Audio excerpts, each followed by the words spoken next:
እያወራን ነው ምንም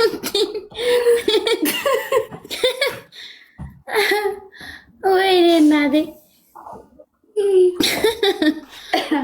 ከዛ ይኸውልሽ ቆይሽ ልንገርሽ እሺ ማርያም ልንገርሽ እኛ ጋር ይኸውልሽ ሽማግሌ ይላካል ያኔ ከዚህ በፊት ለምሳሌ ማህበርተኛ ልንሆን እንችላለን ማህበር ምናምን ታታቂ ማህበር አውቃለሁ እነሱ እንደሱ አሁን አብረው አባቶቻችን አብረው ሲጠጡ አብረው ምናምን ሲገናኙ አጨዳ ላይ በይው ቤተክርስቲያን በይው እንደዚህ ሲገናኙ ከሌ ልጅ ሊድር ነው ምናምን ሲባል ይሰሙ የለ ከዛ ከሌማ ከሌ እንደዚህ ሊያገባ ነው ተብሎ ቢያንስ ሁለት ሽማግሌ ላክና ከሌ ልጅ ለልጅ ብሏል ይባላል ከዛ ያ ሰው ያጣራል ምን እንደሆኑ ያኔ ንጹህ ሰው እንደሆኑ ምናምን ይጣራና ከዛ እሺ ካለ ሰውየው የመጀመሪያ ቀን እንትን ይደረጋል ያኔ አረቄ ምናምን ዳቦ ቆሎ ይተጣና ከዛ ብቅል ሰበራ አታውቂም ምንድነው ብቅል ሰበራ አረ አንቺ ከተማን ብትሆኝ ብቅል ሰበራ ካላወቅሽማ እንግዲህ ምን ቦረና ውስጥ አይደለሽ ቦረና ውስጥ አይደለሽ እኮ ሰው ሲሞን ነው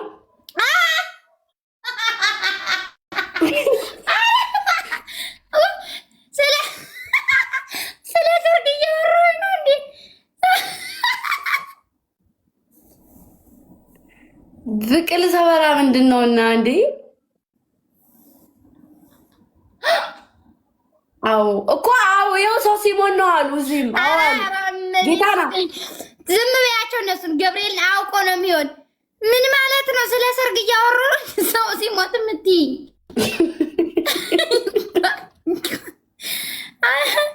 እሺ እንዴት ምንድነው እሺ ቆይ አይደለም ጥቅሙ ምንድነው መስከረም ላይ እንደዛ ይጨርሱና ከቤተሰቦቻችን ጋር እነዛኞች ሰዎችም ይሄዳሉ የባል ወገንና ኦኬ ጥንስስ ማለት ነው ጥንስስ እኮ በቁሉ ተሰብሮ ነው እሱ የሚጠነሰሰው ተፈጭቶ ምናምን እኮ ጥንስስ ኦኬ እሺ ከዛ የብቅል ሰበረው ምናምን እንደዚህ አክስት አጎት አያት ምናምን የየሰፈር ሰው እንደ የሰርጉን ያክል በጣም ድምቅ ብሎ በሌማት ሁሉ ቢያንስ እኩሉ ሌማት የብቅል ሰበራው ይበላልኛ ብቅል ሰበራ ማለት ልክ ያኔ ብቅል ሰበራ ተብሎ ነው እንጂ ጠለው ተደርጎ ምናምን ነው ሰዎቹ የሚጠሩት ግን ስም አለው ብቅል ሰበራ ይባላል አንድ ቀን ይመጣሉ በጣም እንጫወታለን ምናምን በመነገውም የባል ወገን እኔ ለምሳሌ የኔ አማቶች ነው የሚመጡ ማለት ነው እኛ ቤት ፍጥጥም ነው የባል ፍጥጥም ምን እጭ እናንተ ደግሞ ታው በቃ ታዩ ፍጥጥም አለሽ እነሱን ዝም በያቸው እሺ ከዛ የእናንተን ደግሞ ትነግርኛለሽ ሲጀምር አውቀሽ ነው አይደል አይደለም ክርስቶስን አውቄ አይደለም አለ ግን አለኛ ጋር አለ ግን አለ ማሬ ግን ደግሞ እኔ አልዳርኩም እኮ ማሬ ስላልዳርኩ ነው ሲዳር አይደለም እኮ የሚደረገው ነው የምነግርሽ ባህሉን ስላየው እኮ ሲደረግ እኔ አላረግም ማሬ እኔ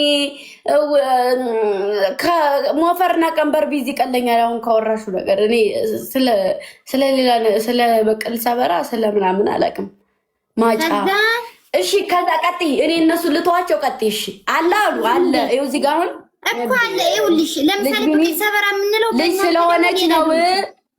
ልጅ ስለሆነች ነው አለ እኔ ስለማላቅ ነው ያ እንግዲህ ድሮ ነው መሰል ያለው አሁንም ማለት ይኸው እኛ ጋር ባህሉ አልቀረም ባይዘው እንደዚህ ብዙ ጊዜ በቤተሰብ ነው የምንዳረው ማርያም አለ ወንድሞቼ ስላሉ ማለት ነው ታናናሽ ወንድሞቼ ከዛ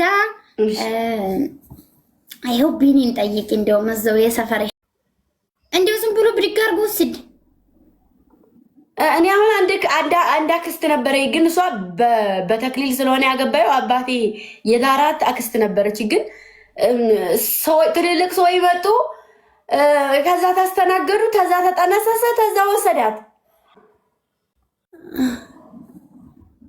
ግን ትልልቆቹ ሰዎች ሲንጎዳጎዱ ነው እንጂ የማውቀው ስሙን ለምሳሌ አንቺ የወንድ አካል ከሆንሽ እኔ ምራት ማለት ነው ላንቺ አማቼ ምራት እንጂ እኔ ምራትሽ ነው የምሆን አንቺ ነሽ አንቺ የባሌ እህት ነሽ እንደ ልክ እንዳይት አየትማ ምራትና ምራት ነው። ዋርሳንም ዋርሳ ደመቀ ያውቃል ማሪ። ከዛ የጫጉለው ወሬ እና ቆይ ከመሃል እንጉረድና እናወራው። እዛ ጫጉላ ውስጥ ያኔ ጨራርሰው ይሄዳሉ። ጫጉላ ውስጥ ወደ መኝታ ይባላል። ከብዙ ሰርገኛ ውስጥ አንዱ ለምሳሌ ደመቀ ሊመረጥ ይችላል። አንቺና ቢኒ ጫጉላ ውስጥ ማለት ነው። እኔና ቢኒ ተጋብተን ለምሳሌ ከዛ የቢኒ ሲርሚዝ የሚሆነው ልክ ኃላፊ የሚሆነው ደመቀ። ከዛ ጫጉላ ውስጥ ትገቢያለሽ። ደመቀ እንግዲህ ይቆጣጠራል ምናምን፣ ልጆቹ መተው እንዳያዳምጡ ምን እንደምትሰሩ ምናምን ያለችትን ነገር ያዳምጣሉ። እነሱ ደግሞ መጮህ አለ፣ ማልቀስ አለ፣ አልሰጥም ማለት አለ። አልሰጥም ካልሽ ሁሉ ትደበደቢያለሽ በአለንጋ። ባሌ ነው ደመቀ ነው የሚደበድብሽ። ባልሽም እዛው በጥፊ በለው ነው ዝም ብሎ ከፊት ከኋላ እንዴ። እኔ ባሌ ያገባሁት እንትን ደመቀ ሊደበድበኝ ነው እንዴ? አልሰጥም ካልሽ እንትና ኃላፊነት ተሰጥቶታል። ልክ አሁን እኔ የሆነ ሰዓት ምን ገጠመኝ መሰለሽ? እንደዚህ ተመርጦ ትልቅ ነው ልጁ፣ ግብዳ ነውና የእንትኑ ማለት ነው። ልክ እንደደመቀ ኃላፊው ጫጉሎውን ዙሪያውን የሚጠብቅ ሰው እንዳያዳምጣቸው ምናምን። ከዛ የሆነ ሰዓት ሱክ ስል አላየኝም ነበረ። ተደብቄ እንደዚህ እያጆር ውው ትላለች ልጅቷ፣ አልሰጥም ብላ ማለት ነው። አልሰጥም ብላ ከዛ እንደዛ ሆና እየጮች እኔ ሳዳምጥ ልክ ያለች ድርስ አለብኝ። ከዛ እዚህ ጋር ሁለቴ ሲሰጠኝ ባለንጋ እሮጣለሁ ስል በዚህ እስካሁን ራሱ ምን ቤት መላጣዋል። የበቆሎ አገዳ ብታይ የእሷ ድንግል ሳይሄድ የኔ ድንግል ሂዶ ቁጭ አለ፣ በእግሬ ገባ። ማሬ ምን ስሬስ ይሄ ነገር ገጥሞኛል። እናት ባለየው ሳይሆን የሚደባደበው ኃላፊው ሚዜው ነው። ሚዜው ካገኘሽ ገደለሽ። ሚስቲትዬትም ደግሞ ካልሰጠችም አለቀልሽ። በሞትባቸው ሳስ ይመቷል። አለንጋ ይገላል እንዴ? አፈን ነው መሰል እሱን አላውቅም። ከዛ ደግሞ ጫጉላውንም ግርፋቱንም ይሄ ዝም ብሎ እኔ ይሄን አላውቅም። ዝም ብሎ ሰርግ ነው በቃ ሲወስዳት ነው እኔ የማውቀው፣ እዛ ላይ ነው የማውቀው እንጂ እኔ ብቅል ሰበራ ገለሞቴ ድፍድፍ እና ጣላ ነው የማውቀው። ከአላውቅም በስነ ስርዓት አሊ አንቺን ማን የወሰደው? ጤፍ ሸክም ነው እኔን በጥሶ ይጣል። የምር በጣም ነበር የምሸከመው ይሄ እህል ነገር ምናምን ነው በጥሶ ይጣለች። አንቺ ልጅ አራታይ አራኒ በሸክም ሄደ ሲጀምር ማንም አለካኝም እንግዲህ ጤፍ ተሸከሚ